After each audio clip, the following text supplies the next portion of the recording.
नमस्कार, मैं हूं आपके साथ वैष्णवी और आप देख रहे हैं प्रयाग खबर।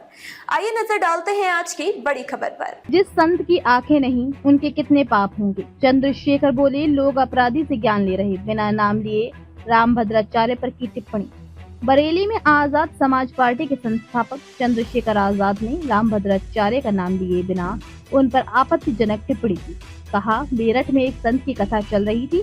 यहाँ एक व्यक्ति ने संत बनकर कथा की। वो खुद को संत बताता है, कहता है कि बचपन से मेरी आंखें नहीं है।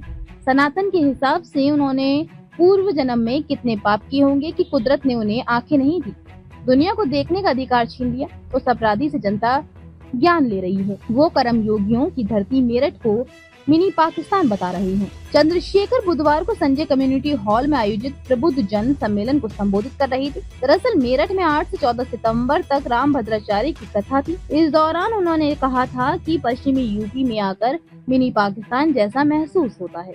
चंद्रशेखर ने अपने संबोधन की शुरुआत जय भीम, जय भारत, जय मंडल, जय जोहार, आदाब, शस्त्रीय काल के नारों से की। उन्होंने साफ किया कि प्रबुद्ध जन सम्मेलन इसलिए किया जा रहा है जिससे समाज में फैली भेदभाव और जातिवादी मानसिकता को चुनौती दी जा सके। पहले ऐसे सम्मेलनों में केवल एक ही जाति के लोगों को मंच पर बैठाकर बाकी को बुद्धू समझा जाता था। चंद्रशेखर ने कहा, मेरठ किसानों की धरती है, 1857 की क्रांति की धरती है, वाल्मीकि की धरती है। उस धरती को वो मिनी पाकिस्तान बता रहे हैं। आप महसूस करके देखो कि जो ये बोलता हो कि मेरी आंखें नहीं है, मुझे दिखता नहीं है, तो सनातन के हिसाब से उन्होंने पूर्व जन्म में कितने पाप किए होंगे कि कुदरत ने उन्हें आंखें नहीं दी। ये मैं नहीं कहता, वो खुद कहते हैं कि क्या लेकर आए थे और क्या लेकर जाएंगे। जैसा कर्म करोगे वैसा फल मिलेगा।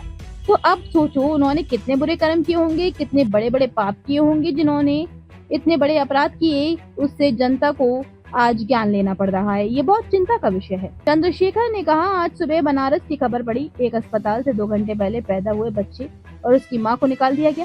कहा गया कि इसको हेल्थ सेंटर ले जाओ। अब आप खुद सोचिए कि एक माँ के लिए डिलीवरी का समय कितना पीड़ादायक होता है। लेकिन इस सरकार में इतनी संवेदनाएं खत्म हो गयी कि उस माँ को बाहर निकाल दिया गया। उस 2 घंटे के बच्चे के जीवन की परवाह नहीं की गयी। अब अधिकारी कह रहे हैं कि इस मामले में कार्रवाई करेंगे। ये कार्रवाई तब करेंगे जब हम लोग वहां जाकर आंदोलन करेंगे, प्रदर्शन करेंगे। उन्होंने कहा, 2013 से 2025 तक 12 साल हो गए।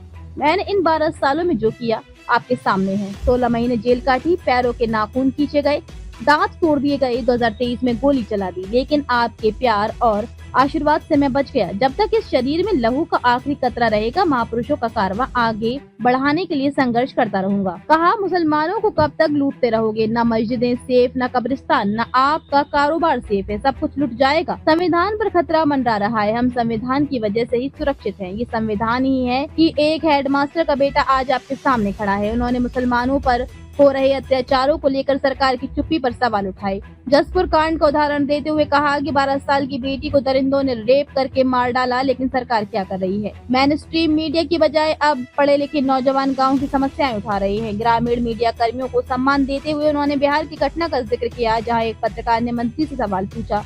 फिलहाल के लिए इतना ही। ऐसी ही खबरें देखने के लिए बने रहिए हमारे साथ प्रयाग खबर पर। हमारे चैनल को लाइक करें, सब्सक्राइब करें व तुरंत नोटिफिकेशन पाने के लिए बेल आइकन को प्रेस करना ना भूलें।